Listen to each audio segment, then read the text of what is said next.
आज हम बात करेंगे कनाडा के अंदर मास्टर प्रोग्राम्स के बारे में। देखिए, अगर आप इंडिया से मास्टर प्रोग्राम चूज कर रहे हैं कनाडा के लिए तो ये बहुत अच्छा टाइम है, क्योंकि कनाडा के अंदर जो मास्टर प्रोग्राम है वो आपके लिए बहुत ज्यादा एडवांटेजेस लेकर आया है। ऐसे कुछ एडवांटेजेस मैं आपके साथ इस वीडियो में शेयर कर रहा हूं, लेकिन इस वीडियो को अगर आप मास्टर प्रोग्राम के पॉइंट ऑफ व्यू से देख रहे हैं तो कंप्लीट वीडियो जरूर सुनिएगा, क्योंकि इसके अंदर मैं आपको डॉक्यूमेंट से लेकर उसकी रिक्वायरमेंट से लेकर और कैसे अप्लाई करना है उस चीजों तक और क्या क्या बेनिफिट्स आपको रहेंगे मास्टर प्रोग्राम को लेकर, सभी चीजों को मैं डिस्कस करूंगा। तो सबसे पहले मैं बात करता हूं तो मास्टर प्रोग्राम अप्लाई करते हुए क्या क्या एडवांटेजेस आपको मिलेगी। सबसे बड़ी एडवांटेज तो यही है, जैसा कि कनाडा ने रिसेंट ही क्या किया था, हमारे अंडर ग्रेजुएट जितने भी प्रोग्राम थे, डिप्लोमा कोर्सेज थे, बैचलर डिग्री प्रोग्राम्स थे, उन सभी के ऊपर कैपिंग लगा दी थी। यानी कि आप हर एक कॉलेज में अप्लाई नहीं कर सकते, आपको सिलेक्टेड कॉलेज की लिस्ट दी जाएगी, उसी कॉलेज में आप अप्लाई करेंगे कि हर एक प्रोविंस के अंदर एक लेटर होगा, उसको आपको लेना होगा। तो ऐसी रिस्ट्रिक्शन को अगर देखा जाए तो ये रिस्ट्रिक्शन मास्टर प्रोग्राम के लिए एप्लीकेबल नहीं है। यानी कि मास्टर प्रोग्राम्स को इस तरह के रिस्ट्रिक्शन से एक्सक्लूड किया गया है, कोई भी कैपिंग नहीं रखी गई है। मास्टर प्रोग्राम आप किसी भी प्रोविंस में without any permission of that province और प्रोविंशियल लेटर आप अप्लाई कर सकते हैं, ये बहुत बड़ी एडवांटेज है। सेकंड, अगर आपको देखा जाए कि वीजा सक्सेस रेशो, तो मास्टर प्रोग्राम की जो वीजा सक्सेस रेशो रहने वाली है वो ऑलमोस्ट 100% रहने वाली है, क्योंकि कनाडा इस समय मास्टर स्टूडेंट्स को मास्टर कोर्स के अंदर वेलकम करता है और वीजा सक्सेस भी ऑलमोस्ट 100% रहेगा। तो ये राइट टाइम है मास्टर कोर्स में अप्लाई करने का। नेक्स्ट जो बड़ी एडवांटेज है वो आपके वर्क परमिट को लेकर है, यानी कि अगर 1 ईयर का मास्टर प्रोग्राम आप कनाडा से करते हैं तो आपको 3 इयर्स तक का 3 इयर्स तक का ही आपको वर्क परमिट मिलेगा। और ऐसा पहले कभी नहीं हुआ कि 1 साल के कोर्स के साथ 3 साल का वर्क परमिट मिल गया आपको, और ये मास्टर प्रोग्राम आपको दे रहा है, इस समय कनाडा दे रहा है, तो आपको ये अपॉर्चुनिटी जरूर ग्रैब करनी चाहिए, क्योंकि 1 साल की स्टडी करते हैं, उसके बाद 3 साल का वर्क परमिट आपके हाथ में होता है और उसके बाद आप पीआर के लिए एलिजिबल होते हैं। तो ये बहुत अच्छी अपॉर्चुनिटी है उन बच्चों के लिए जो मास्टर्स करना जाना चाहते हैं। नेक्स्ट, जो आपने सुना था कि स्पाउस को बैन कर दिया है कनाडा ने, तो स्पाउस को बैन किया है, लेकिन स्पाउस मास्टर प्रोग्राम के लिए अगर आप देखें तो मास्टर प्रोग्राम में स्पाउस को साथ ले जा सकते हैं, स्पाउस को वहां बुला सकते हैं, यानी कि मास्टर प्रोग्राम के ऊपर ये स्पाउस के ऊपर कोई भी रिस्ट्रिक्शन नहीं है। तो इस चीज का जरूर ध्यान रखें कि मास्टर प्रोग्राम के अंदर अगर आप स्पाउस को बुलाना चाहते हैं तो कनाडा आपको ये अपॉर्चुनिटी देता है और आप इसको अवेल कीजिए। तो ये कुछ प्लस पॉइंट्स थे जो मैं आपके साथ शेयर कर रहा था मास्टर प्रोग्राम्स को लेकर, ये उसके एडवांटेजेस थी। अब मैं बात करूंगा मास्टर प्रोग्राम्स की रिक्वायरमेंट्स की।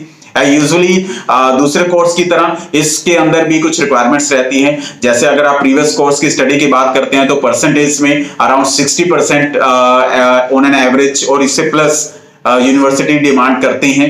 अगर आप और अच्छे लेवल के कोर्स में अप्लाई करते हैं या अच्छी यूनिवर्सिटी में अप्लाई करते हैं तो कुछ ऐसा भी है यूनिवर्सिटीज हैं जो 70% प्लस भी आपकी डॉक्यूमेंटेशन रिक्वायरमेंट उनकी होनी चाहिए।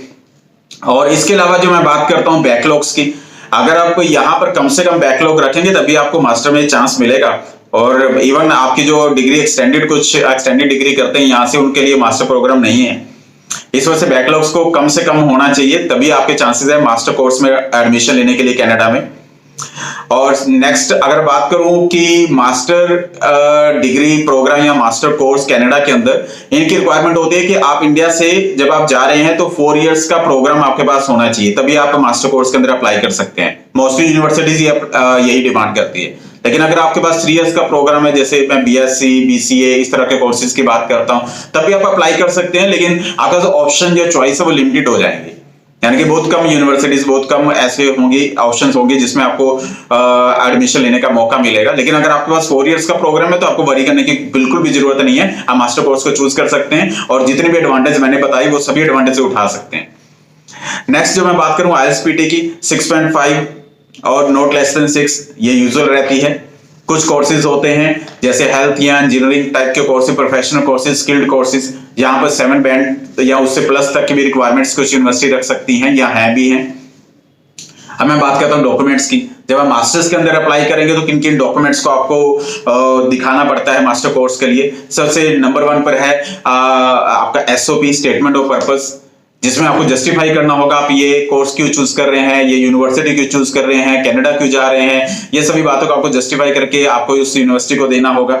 इसके अलावा LOR, लेटर ऑफ रिकमेंडेशन, अगर आप जॉब कर रहे हैं तो आपका ये एम्प्लॉयर देता है, अगर आप स्टडी कर रहे हैं तो आप जिस यूनिवर्सिटी या कॉलेज में पढ़ते हैं वो लोग देते हैं, इसे LOR हम लोग बोलते हैं, इसकी रिक्वायरमेंट हो सकती है। इसके अलावा ट्रांसक्रिप्ट्स, अगर आप डिग्री प्रोग्राम करते हैं तो आपको यूनिवर्सिटीज, जिस यूनिवर्सिटी से आप डिग्री करते हैं, कोर्स करते हैं, वो आपको ट्रांसक्रिप्ट्स देती हैं बैचलर डिग्री के लिए। मोस्टली इसके लिए ऑनलाइन ही अप्लाई होता है। यूनिवर्सिटीज भी इसको एक सील्ड एनवलप के अंदर, जिस कॉलेज यूनिवर्सिटी में आपका कनाडा में एडमिशन हो रहा है उनको डायरेक्ट देती है। इसकी कुछ फीस भी चार्ज होती है इंडिया के अंदर ट्रांसक्रिप्ट्स की। इसके अलावा मैं WES की बात करूं, इसकी कुछ फीस होती है जहां पर आपके डॉक्यूमेंट्स वेरीफाई होते हैं। कुछ यूनिवर्सिटी GMAT की भी डिमांड कर लेती हैं। इसके अलावा आपने जो रिसर्च वर्क किया होता है, जो कोई प्रोजेक्ट बेस्ड की स्टडी करी होती है, उसकी नॉलेज आपको होनी चाहिए, वो चीज सबमिट करनी होती है। इससे कम भी रिक्वायरमेंट हो सकती है, लेकिन मोस्टली मैंने आपको रिक्वायरमेंट शेयर करी है। मैं बात करता हूं कोर्स की। अब मास्टर्स के अंदर दो तरह के कोर्स होते हैं, एक कोर्स बेस्ड प्रोग्राम होता है, सेकंड रिसर्च बेस्ड प्रोग्राम होता है। कोर्स बेस्ड प्रोग्राम यूजुअली आपका प्रीवियस स्टडी को ही आगे कंटिन्यू करने के लिए होता है, साथ में आप प्रोजेक्ट वर्क कर सकते हैं। और इसके अलावा आपका जो रिसर्च बेस्ड प्रोग्राम होता है, इसमें आपको एक थीसिस बनाना पड़ सकता है, और थीसिस बनाते हुए आपका 1 साल या 2 साल ज्यादा भी हो सकता है। इसमें गाइड की भी जरूरत हो सकती है, रिसर्च वर्क तो रहेगा ही रहेगा। तो इस तरह के प्रोग्राम आपको मास्टर्स के अंदर देखने को मिल सकते हैं। तो अगर आप इंडिया से ग्रेजुएट हैं और आप मास्टर्स के लिए कनाडा जाना चाहते हैं तो सभी एडवांटेज आप सभी के लिए हैं। मैं दोबारा से ब्रीफ कर देता हूं। No attestation letter, no capping, spouse allowed, 1 year programme plus 3 years work permit, और जितनी भी एडवांटेजेस मैंने डिस्कस करी वो सभी आपके लिए। तो अगर मास्टर्स को लेकर अप्लाई करना चाहते हैं तो कांटेक्ट कीजिए। Thank you very much, all the best, जय माता।